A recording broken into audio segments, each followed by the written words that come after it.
Terima kasih Anda masih menyaksikan Kompas Siang, Saudara. Bawaslu Kota Cilegon dan Jawa Tengah memastikan lonjakan perolehan suara PSI hanya di penghitungan aplikasi Sirekap. Sementara Menko Polhukam Hadi Cahyanto menyebutkan tudingan ini harus dibuktikan.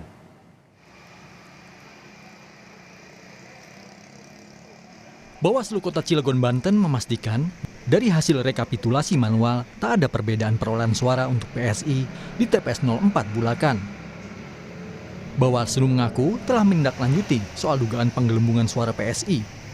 Hal ini disebabkan data pada aplikasi Sirekap yang tidak akurat dalam membaca formulir C hasil plano, sehingga data penghitungan suara pada TPS 04 sebanyak 69 suara bukan suara PSI, melainkan suara tidak sah.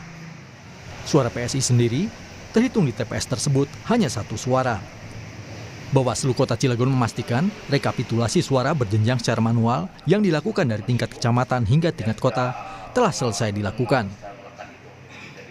Penggelembungan perolehan suara PSI yang viral tersebut terdapat pada sistem Sirekap, yang mana ketidakakuratan pembacaan C hasil plano, C hasil plano, sehingga yang seharusnya pada TPS 4 itu suara yang diperoleh 1, namun pembacaan di Sirekap itu mendapat 69. Nah, dalam proses itu kami pengawas pemilu secara melekat menghadiri setiap rekapitulasi dari tingkat kecamatan hingga tingkat kota, dan tidak ditemukan hal yang diberitakan itu penggelembungan suara. Nah, itu sudah sesuai, ya, sudah sesuai hasil C planonya, ya, dengan Sirekap itu sudah disesuaikan, disinkronisasi. Nah, lonjakan suara PSI juga terjadi di 2 lokasi TPS di Jawa Tengah, yakni di Kabupaten Sukoharjo dan Kabupaten Purworejo. Bawaslu Jawa Tengah menyebut lonjakan suara terjadi karena kesalahan pembacaan input data pada aplikasi Sirekap. Lonjakan suara PSI ini terjadi di 2 lokasi, yakni di TPS 009 Desa Geneng Kabupaten Sukoharjo, di mana hasil yang seharusnya diperoleh adalah 5 suara, namun dalam aplikasi Sirekap terbaca menjadi 40 suara. Sedang di TPS 02 Desa Kroyo, Kabupaten Purworejo, hasil yang seharusnya diperoleh adalah 0 suara atau kosong, namun di dalam aplikasi terbaca menjadi 48 suara. Sebelumnya, Bawaslu Jawa Tengah mendapatkan laporan keberatan saksi adanya anomali hasil rekapitulasi data di aplikasi Sirekap yang tidak sama dengan hasil yang ada di form C1 hasil dan form C plano. 2 lokasi di Purworejo dan di Sukoharjo, ya, di mana suara PSI mengalami katakanlah lonjakan atau perubahan yang sangat besar, ya. Namun setelah kami telusuri memang suara yang besar itu diperoleh dari hasil perhitungan aplikasi Sirekap, ya. Dari hasil penghitungan secara manual atau real count ini ternyata sesungguhnya semua terkoreksi. Jadi kalau dikatakan ini lonjakan, sesungguhnya itu hanya terjadi pada aplikasi Sirekap. Menko Polhukam Hadi Cahyanto menyebut tudingan mengenai dugaan adanya penggelembungan suara Partai Solidaritas Indonesia baru bersifat spekulasi. Saat bersilaturahmi dengan pengurus Majelis Ulama Indonesia kemarin, ia menyarankan agar masyarakat tetap memantau hasil resmi penghitungan suara di KPU. Pantauan dari Kemenko Polhukam aman.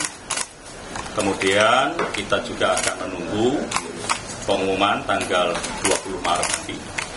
Apabila ada permasalahan sengketa pemilu, ya disalurkan melalui Bawaslu dan MK. Ini adalah hukum. Semuanya kita pandang secara hukum dan kondisi sampai. Ya kan kita lihat nanti hasil dari KPU aja, ya.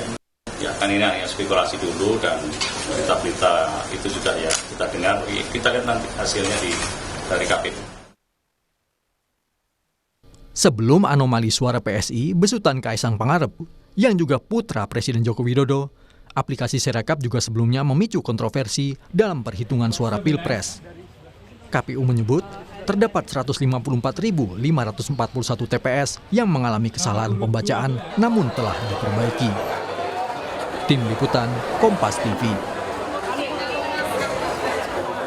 Kita akan sapa jurnalis Kompas TV, ini Putu Trisnanda yang saat ini berada di gedung KPU RI Jakarta. Putu, berdasarkan informasi adanya dugaan bahwa diagram perolehan suara sementara atau real count di KPU ini, baik pileg ataupun pilpres ini hilang. Sebenarnya apa yang terjadi, Putu?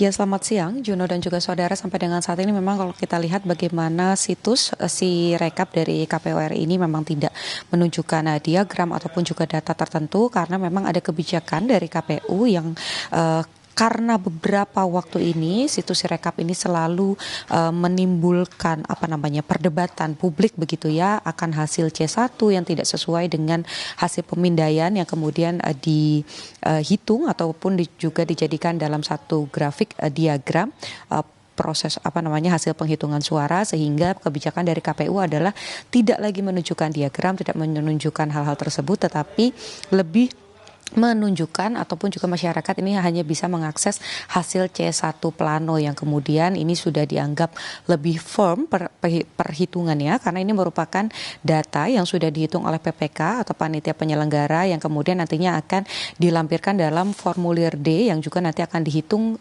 pada proses rekapitulasi suara di tingkat nasional. Sampai dengan saat ini memang belum ada pernyataan lebih resmi lagi yang terbaru karena pernyataan tersebut merupakan pernyataan dari anggota dari KPU RI Idam yang kemarin sempat ditemui oleh rekan-rekan pers begitu ya. Kami masih menanti apakah pada hari ini nanti akan ada perubahan lagi, ini masih kita nantikan.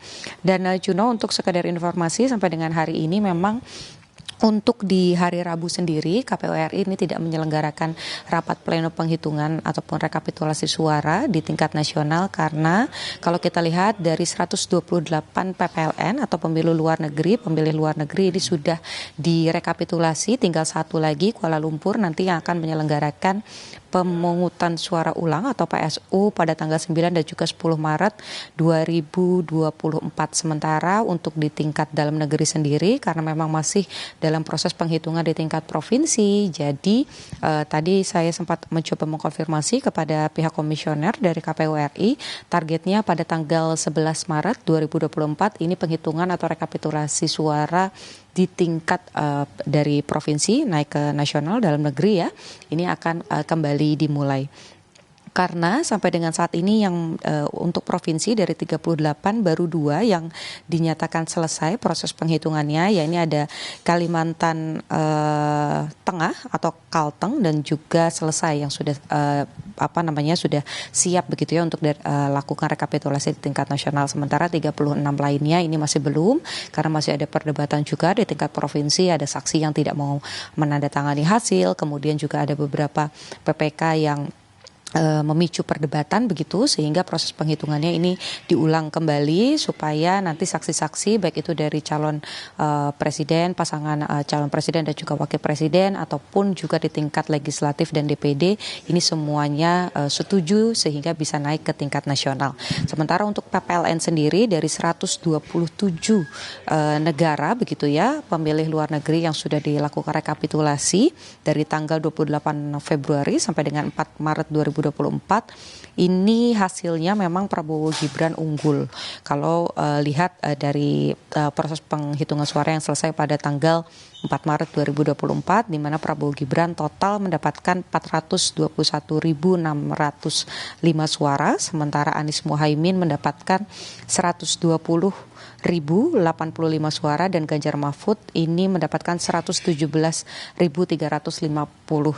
suara. Jadi kita masih menantikan nanti di tanggal 11 bagaimana hasil penghitungan tingkat nasional untuk pemilih di dalam negeri. Harapannya tentu tidak ada kecurangan, begitupun juga terbuka seperti juga himbauan dari KPU Pusat kepada KPU daerah yang meminta atau menyarankan agar proses penghitungan di tingkat provinsi ini juga bisa dilakukan secara live begitu ya, disiarkan secara live.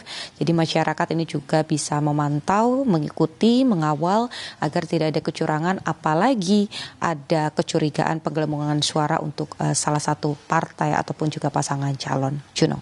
Terima kasih atas laporan lengkap Anda. Jurnalis Kompas TV ini Putu Trisnanda dari gedung KPU RI Jakarta.